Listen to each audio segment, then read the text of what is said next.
নমস্কার, আপনারা দেখছেন বীরভূম আরসি টিভি। আপনাদের সঙ্গে আমি শুভাশিস। শুরু করছি সাপ্তাহিকী বার্তা। সাহিত্যলোক পত্রিকার উদ্যোগে প্রবীণ সাংবাদিক রবীন্দ্রনাথ কবিরাজের স্মরণ সভা পালিত হল গত 10ই মার্চ দুবরাজপুরের ডাঙালতলায়।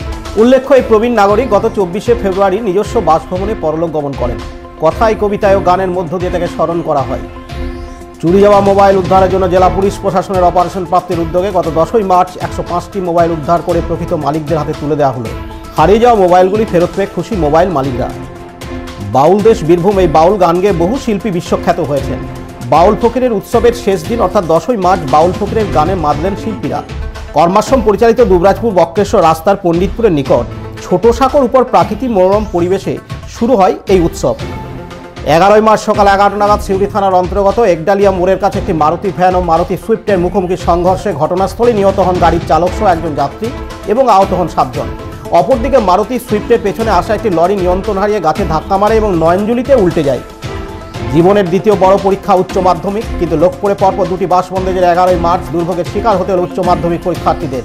পরীক্ষার্থী সব বয়স্করা বাসের ছাদে উঠে এবং মেয়েরা বাসে ঝুলে যেতে বাধ্য হয় শুধু সঠিক সময়ে পরীক্ষা কেন্দ্রে পৌঁছানো চাহিদায়। 12ই মার্চ সকাল 7টা নাগাদ রানীগঞ্জ মোরগ্রাম 60 নম্বর জাতীয় সড়কে সিউড়ি ডিএম বাংলোর কাছে দুর্ঘটনা ঘটে। জানা যায়, দুবরাজপুর থেকে সিউড়ির দিকে যাচ্ছিল একটি 4 চাকা গাড়ি, অপরদিকে মোহাম্মদবাজার থেকে সিউড়ির দিকে আসছিল একটি পণ্যবাহী লরি। সিউড়ি ডিএম বাংলোর কাছে লরিটি অন্য একটি লরিকে ওভারটেক করতে গিয়ে ডান দিকে চেপে যায়। উল্টো দিক থেকে আসা 4 চাকা গাড়িটি জাতীয় সড়কের নিচে নেমে যায়। সেই সময় লরির চালক নিয়ন্ত্রণ হারিয়ে ওই 4 চাকা গাড়ির উপর চাপিয়ে দেয় লরিটি। 12ই মার্চ পথ দুর্ঘটনায় মৃত্যু হল 3 বাইক আরোহী। ঘটনাটি ঘটছে রামপুরহাট দুমকা রাস্তার তুম্মনি গ্রামের কাছে। জানা যায়, মৃতদের মধ্যে একজন হলেন স্থানীয় প্রাথমিক বিদ্যালয়ের শিক্ষক চুন্ডে সরেন, অপর দুজন হলেন বৈদ্যনাথ কিস্কো ও বাবলু সরেন। তারা মোটর বাইকে করে যাওয়ার সময় একটি গাড়ি তাদের ধাক্কা মেরে পালিয়ে যায়। আসন্ন লোকসভা নির্বাচন উপলক্ষে বীরভূম ঝাড়খণ্ড সীমান্তে দুবরাজপুর লাগোয়া শাড়িবাগান মোড়ে সিসিটিভি ক্যামেরা ও পুলিশ মোতায়েন করা হয়েছে। পাশাপাশি বীরভূম বর্ধমান সীমান্তে দুবরাজপুর ব্লকের লোবা পঞ্চায়েতের বাবুপুর গ্রামে অজয় নদীর ধারেও সিসি ক্যামেরা ও পুলিশ মোতায়েন করা হয়েছে। উল্লেখ্য, লোকসভা নির্বাচনে নিশ্চিদ্র নিরাপত্তা, বহিরাগত দুষ্কৃতি রুখতে এবং ভোটারদের অবাধ ভোটদানের উদ্দেশ্যে পুলিশের এই ব্যবস্থা। এর সঙ্গে প্রতিটি যানবাহনের চিরুনি তল্লাশি চালায় দুবরাজপুর থানার পুলিশ। জেলার বিভিন্ন পত্রপত্রিকা 4 দশক ধরে যিনি রাজত্ব করেছেন, সেই বর্ষিয়ান সাংবাদিক এবং সম্পাদক শ্যামল রঞ্জন রায় প্রয়াত হলেন গত 11ই মার্চ বাঁকুড়ার বিষ্ণুপুরে। মৃত্যুকালে বয়স হয়েছিল 86 বছর। মরদেহ কলকাতায় নিয়ে যান তার জ্যেষ্ঠ কন্যা, সেখানেই তার শেষকৃত্য সম্পন্ন হয়। চণ্ডীদাস পত্রিকা, কালো মেঘ, জয়দেব বার্তা, নয়া প্রয়োজন মশলা জেলার বিভিন্ন পত্রপত্রিকায় তিনি লেখালেখি করতেন। সাপ্তাহিক বীরভূম আরসি পত্রিকার তিনি দীর্ঘদিন সম্পাদকের পদে আসীন ছিলেন। 11ই মার্চ রাত্রে লোকপুর থানার নওপাড়া গ্রামের কাছে একটি মাঠ থেকে 1 জ্যারিকেন বোমা উদ্ধার করে পুলিশ। এই ঘটনায় আতঙ্কিত এলাকার মানুষ। সপ্তদশ নির্বাচন আসন্ন, নির্বাচনের মুখে বোমা উদ্ধার হয় এলাকায় চাঞ্চল্য ছড়ায়। আসন্ন লোকসভা নির্বাচনে তৃণমূল কংগ্রেসের প্রার্থী তালিকা ঘোষিত হতেই জোর কদমে দেয়াল লিখন থেকে শুরু করে মিটিং মিছিল ময়দানে নেমে পড়েছে তৃণমূল কংগ্রেস। 13ই মার্চ দুবরাজপুর শহর তৃণমূল কংগ্রেসের পক্ষ থেকে বীরভূম লোকসভা কেন্দ্রের প্রার্থী শতাব্দী রায়ের হয়ে দেয়াল লিখনের রং তুলি হাতে নিয়ে দেখা গেল মহিলা অন্যান্য কর্মী সমর্থকদের। 13ই মার্চ সিউড়ি থানার খোসনাতর গ্রামের 10ম শ্রেণীর এক ছাত্রীর বিয়ের উগল জেলা প্রশাসনের চাইল্ড লাইন। জানা যায়, সিউড়ি থানার খোসনাতর গ্রামের 10ম শ্রেণীর এক নাবালিকা ছাত্রী বিয়ে হচ্ছিল নদিয়া জেলার শান্তিপুরের এক যুবকের সাথে। খবর পেয়ে উপস্থিত হয় সিউড়ি থানার পুলিশ ও চাইল্ড লাইনের আধিকারিকরা। নাবালিকা ছাত্রীর পরিবারের কাছে একটি মুচলেখা লিখে নেওয়া হয় যে 18 বছর বয়স না হলে বিয়ে দেবেন না তারা। লোকপুর থানার ভান্ডিগ্রামের বাসিন্দা নারায়ণ কর্মকার ওটিপি বলে দেয়, খোয়া যায় 89,000 টাকা। পুলিশি তৎপরতায় হ্যাকারদের কবল থেকে ফিরে পেলেন। ওসির বিচক্ষণতা এবং জেলা পুলিশের তৎপরতায় সপ্তাহের মধ্যে হ্যাকারদের পাকড়াও করা হয় এবং 19,000 টাকা অ্যাকাউন্টে ট্রান্সফার করে। বাকি 70,000 টাকা প্রশাসন দুবরাজপুর কোর্টে 5/3/2019 আদেশ অনুসারে লোকপুর থানার ওসি নীলোৎপল মিশ্র নারায়ণবাবুর হাতে তুলে দেন। আসন্ন লোকসভা নির্বাচনে তৃণমূল কংগ্রেসের প্রার্থী শতাব্দী রায় নাম ঘোষিত হতে বাড়ি বাড়ি গিয়ে প্রচার শুরু করে তৃণমূল কংগ্রেস। 14ই মার্চ দুবরাজপুর পৌরসভার প্রাক্তন পৌরপ্রধান পীযূষ পান্ডের নেতৃত্বে দুবরাজপুরে 14 এবং 15 নম্বর ওয়ার্ডে বাড়ি বাড়ি গিয়ে লোকসভা নির্বাচনের প্রচার শুরু করল তৃণমূল কংগ্রেসের কর্মীরা। ভোটের নির্ঘণ্ট শুরু হতে জেলার বিভিন্ন স্থানে চলেছে নাকা চেকিংয়ের বসানো হচ্ছে সিসি ক্যামেরা।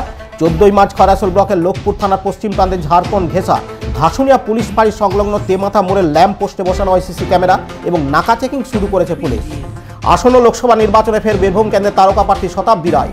সপ্তদশ লোকসভা নির্বাচনে বীরভূম কেন্দ্রের প্রার্থী শতাব্দী রায়ের নাম ঘোষিত হতেই কোথাও দেয়াল লেখন, আবার কোথাও বাড়ি বাড়ি গিয়ে প্রচার করে তৃণমূল কংগ্রেস কর্মী সমর্থকরা। 14ই মার্চ বীরভূম কেন্দ্রের লোকসভা নির্বাচনের পদপ্রার্থী শতাব্দী রায় তারাপীঠে মা তারার মন্দিরে পুজো দেন।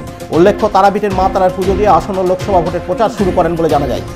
14ই মার্চ দুবরাজপুর থানার পক্ষ থেকে জনগণের স্বার্থে সচেতনতামূলক প্রচার করা হলো দুবরাজপুর শহর জুড়ে।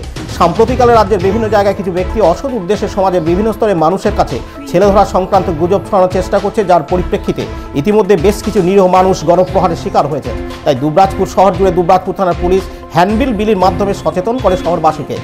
14 মার্চ শিউরির পর এবার মল্লারপুর থানার কাটি গ্রামের এক নাবালিকা ছাত্রীর বিয়ে বন্ধ করল মল্লারপুর থানার পুলিশ ও চাইল্ড লাইনের আধিকারিকরা। নাবালিকা ছাত্রীর পরিবারের কাছে একটি মূর্চলেখা লিখে নেওয়া হয় যে 18 বছর বয়স না হলে বিয়ে দেবেন না তারা। পাশাপাশি ওই নাবালিকা ছাত্রীটিও এই বিয়েতে অসম্মতি প্রকাশ করেছে। নির্বাচন কমিশনের আদেশ মতো কেন্দ্রীয় বাহিনী মোতায়েন করা হয়েছে মোহাম্মদবাজার এলাকায়। 15 মার্চ সকাল থেকে তারা এই ব্লকের বিভিন্ন গ্রামে রুট মার্চ করে। আসন্ন লোকসভা নির্বাচনে বীরভূম ঝাড়খণ্ড সীমান্তে কোনোরূপ অপ্রীতিকর পরিস্থিতি এড়াতে ভোটের আগে মোতায়েন করা হয়েছে কেন্দ্রীয় বাহিনী। আসন্ন লোকসভা নির্বাচন কেন্দ্রে বীরভূম কেন্দ্রে তৃণমূল প্রার্থী শতাব্দী রায় 100% জয়ের ব্যাপার আশাবাদী। 15 মার্চ তিনি ব্লক তৃণমূল পার্টি অফিসে কথা বলেন। প্রচারের বিষয়ে তিনি বলেন, নতুন করে প্রচারের কিছু নয়, নেতাকর্মীদের সঙ্গে সাক্ষাৎ করার জন্য এখানে আসা। সারা বছরই জনগণের পাশে থাকি। তিনি জয়ের ব্যাপারে আশীর্বাদী হলেও বিরোধী হিসাবে দ্বিতীয় স্থানে রেখেছেন বিজেপিকে। কেন্দ্রীয় বাহিনী প্রসঙ্গে নাম না করে তিনি বলেন, বিজেপি ভয় পাচ্ছে বলে ওইসব করছে। চাকরি না পাওয়ায় মানসিক অবসাদ কারণে 15 মার্চ রাত্রে আত্মঘাতী হলো শিউরির উৎপল ঘোষ নামের যুবক। তার বয়স 26 বছর। জানা যায়, শিউরির পৌরসভার 2 নম্বর ওয়ার্ডের সমন্বয়পল্লীর বাসিন্দা উৎপল ঘোষ ইলেকট্রিক্যাল ইঞ্জিনিয়ারিং সম্পন্ন করার পর দীর্ঘদিন ধরে বাড়িতে বসেছিলেন। কোনোরূপ চাকরি না পায় সে অবসাদে ভুগছিল। 15 মার্চ রাতে নিজের ঘরে সিলিং ফ্যানের ফাঁস লাগিয়ে আত্মঘাতী হয়। 16 মার্চ শিউরির আলুন্দা গ্রাম সহ বিভিন্ন এলাকায় কেন্দ্রীয় বাহিনীকে রুট মার্চ করতে দেখা গেল। বিগত পঞ্চায়েত নির্বাচনে যে সমস্ত এলাকাগুলি উত্তেজনা প্রবণ ছিল, রক্তক্ষয় হয়েছিল, মূলত সেই সব গ্রামগুলিতে রুট মার্চ চালাচ্ছে কেন্দ্র বাহিনী।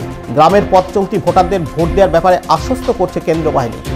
দুবরাজপুর পৌরসভার ইসলামপুর পশ্চিমপাড়া 7 নম্বর ওয়ার্ডে খানকাহে নৈমিয়ার হজরত সৈয়দ মুজাফফর উদ্দিন নৈমির স্মরণে উরস উৎসব উপলক্ষে এক বিরাট ধর্মীয় জালসার আয়োজন করা হয়। উল্লেখ্য, 2000 সালে 23 অক্টোবর তথা হিজরি 1421 সনের 4 রজব প্রয়াত হন হজরত সৈয়দ মুজাফফর উদ্দিন নৈমি। চলতি বছরে এই জালসা 19 বছরে পদার্পণ করল। এবছর 13, 14 এবং 15 মার্চ 3 দিন ধরে চলে ধর্মীয় জালসা।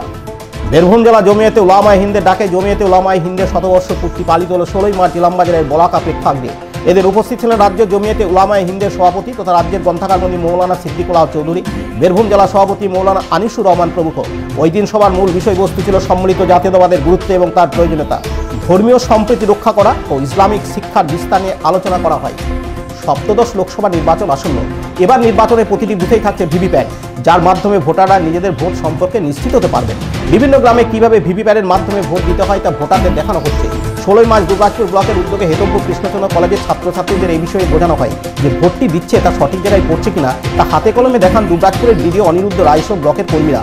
এছাড়াও উপস্থিত ছিলেন হেতমপুর কৃষ্ণচন্দ্র কলেজের অধ্যক্ষ ডক্টর গৌতম চ্যাটার্জি সহ অন্যান্য অধ্যাপকরা। আজকের সাপ্তাহিকী বার্তা এই পর্যন্ত। পরবর্তী সাপ্তাহিকী বার্তার জন্য চোখ রাখুন বীরভূম আরসি টিভির পর্দায়। নমস্কার।